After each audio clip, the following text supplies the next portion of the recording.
Paper differential equation के lecture number 32 में आज हम पढ़ेंगे बाह्य बिंदुपथ और ये कौन कौन से होते हैं, स्पर्श, नोड एवं उभयाग्र बिंदुपथ। इनको हम कहते हैं एक्सट्रानियस लॉकी। और ये कौन कौन से होते हैं, टैक, नॉड एंड कस्प। इनका मतलब क्या होता है, पी और सी विवेचक कैसे निकालते हैं हमने पिछली क्लास में पढ़ा था।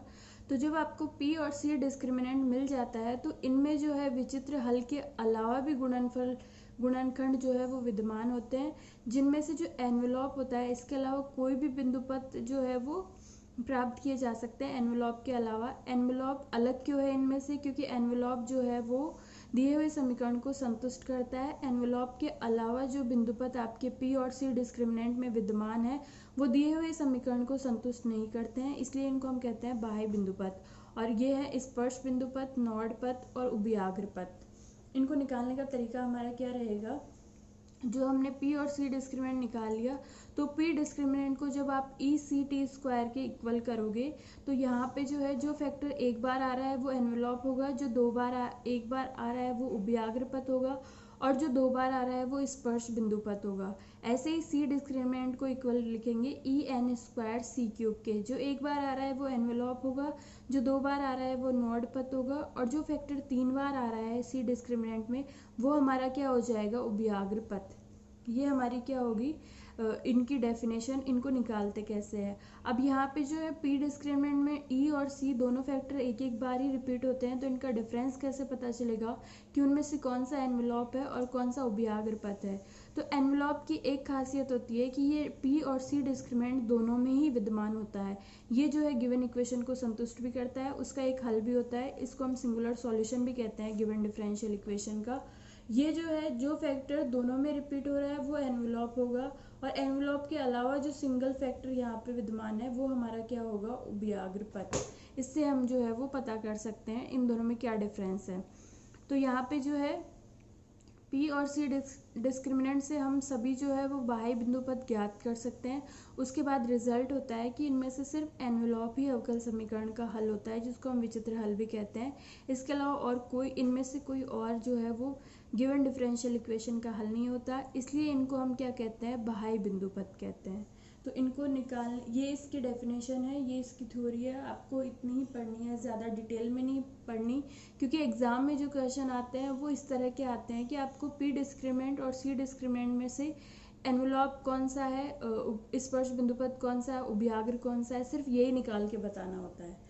उनकी ज़्यादा डिटेल में वो पूछते नहीं हैं, तो हम इतना ही पढ़ेंगे। ये इसकी थ्योरी है और इसको और ज़्यादा क्लियर समझने के लिए हम जो है इस पर एक एग्जाम्पल ले लेते हैं। तो हमने एक एग्जाम्पल लिया है, समीकरण है हमारी 4xp² is equals to 3x minus ए का होल स्क्वायर। इसका हमें व्यापक हल निकालना है, जनरल सॉल्यूशन, विचित्र हल निकालना है, सिंगुलर सॉल्यूशन, और इसके जो है सभी बाह्य बिंदुपथ भी हमें ज्ञात करने हैं। तो सबसे पहले बाह्य बिंदुपथ निकालने के लिए हमें जो है पी और सी डिस्क्रिमिनेंट चाहिए और उससे भी पहले हमें इसका व्यापक हल चाहिए। तो सबसे पहले हम इसका जनरल सॉल्यूशन निकालना चाहते हैं। तो यहाँ पे 4xp² is equals to 3x minus ए का होल स्क्वायर, ये हमारी इक्वेशन है। यहाँ से हम p की वैल्यू निकालेंगे, p is equal to dy/dx करेंगे और उसका इंटीग्रेशन कर देंगे, तो जो रिलेशन आएगा वो x, y और कांस्टेंट में होगा, वही हमारा क्या हो जाएगा, जनरल सॉल्यूशन। तो हम यहाँ से p की वैल्यू निकालना चाहते हैं, तो हमने p² इज इक्वल टू क्या कर दिया, 3x माइनस ए का होल स्क्वायर बाई 4x, और दोनों तरफ का अंडर रूट कर दिया, तो p इज इक्वल टू हो गया plus minus 3x minus a और divided by under root 2 into root of x. इसको हम क्या लिख सकते हैं, 3/2 x अंडर रूट एक्स में से क्या बचेगा, under root x minus a/2 under root x, इसको हम लिख सकते हैं। आगे वाले टर्म में जो है हमने p इक्वल टू लिख दिया dy/dx इज इक्वल्स टू, ये हमारा चल ही रहा है, plus minus 3/2 under root x minus a/2 under root x, ये हमारा चल रहा है। इसके बाद हमने सेपरेट कर दिया वेरिएबल्स को, dy को एक तरफ कर लिया और dx वालों को एक तरफ कर लिया, जो x के फंक्शन है उनको हमने dx के साथ कर दिया।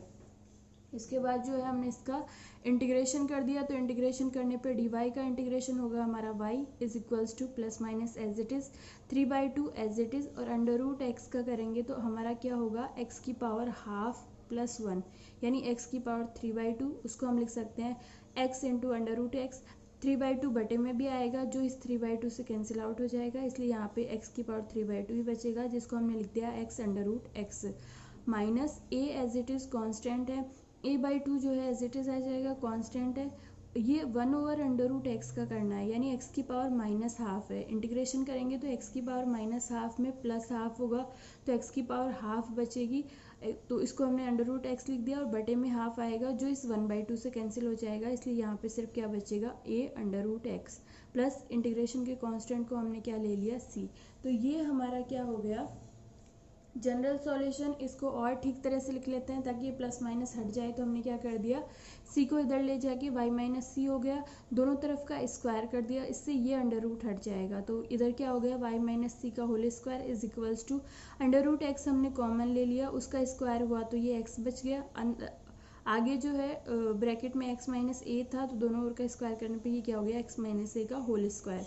तो ये हमारा क्या हो गया व्यापक हल जनरल सॉल्यूशन y माइनस सी का whole square is equal to x into x minus ए का होल स्क्वायर।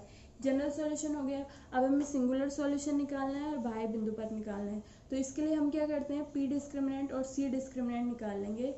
तो उन दोनों में जो कॉमन फैक्टर विद्यमान होगा वो हमारा एनवेलप होगा और वो हमारा जो है वो विचित्र हल भी हो जाएगा। तो सबसे पहले हम सी डिस्क्रिमिनेंट निकाल रहे हैं। तो सी डिस्क्रिमिनेंट कैसे निकालते हैं, ये आपकी इक्वेशन को हमने लिख लिया, इसको हमने खोल के लिख लिया। तो ये क्या हो गया, ए माइनस बी का होल स्क्वायर से A square plus B square minus 2ab is equals to X into x minus ए का होल स्क्वायर। इसको हमने नहीं खोला क्योंकि जब इसका जो है सी के सापेक्ष आंशिक अवकलन पार्शियल डिफरेंशिएशन करेंगे तो ये तो फैक्टर वैसे भी 0 हो जाएगा, तो इसको खोलने की ज़रूरत नहीं है। तो हमने क्या किया, ये हमारा जनरल सॉल्यूशन हो गया, इसको खोल के लिख लिया। और फिर आगे जो है हमने सी का जो है वो सी के रिस्पेक्ट में इसका पार्शियल डिफरेंशिएशन कर दिया, तो वाई स्क्वायर का 0 हो जाएगा, सी स्क्वायर का 2c हो जाएगा, minus 2y as it is रहेगा और सी का क्या हो जाएगा 1। और जो इक्वेशन के इधर वाली टर्म है उनमें c है नहीं, तो इसका पूरे का क्या हो जाएगा 0। तो हमारे पास क्या आया 2c minus 2y is equals to 0। यहाँ से c की वैल्यू निकाली तो क्या आया c is equal to y।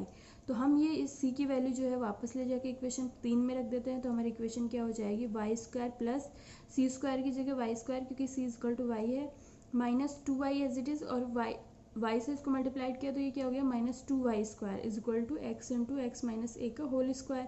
ये इधर वाला मैटर जो है वो 0 हो जाएगा, प्लस का 2y स्क्वायर माइनस का 2y स्क्वायर, तो ये क्या आएगा x इंटू एक्स माइनस ए का whole square is equals to 0। ये हमारा क्या हो गया सी डिस्क्रिमिनेंट। ये हमारा सी डिस्क्रिमिनेंट हो गया। अब इसको कंपेयर करते हैं।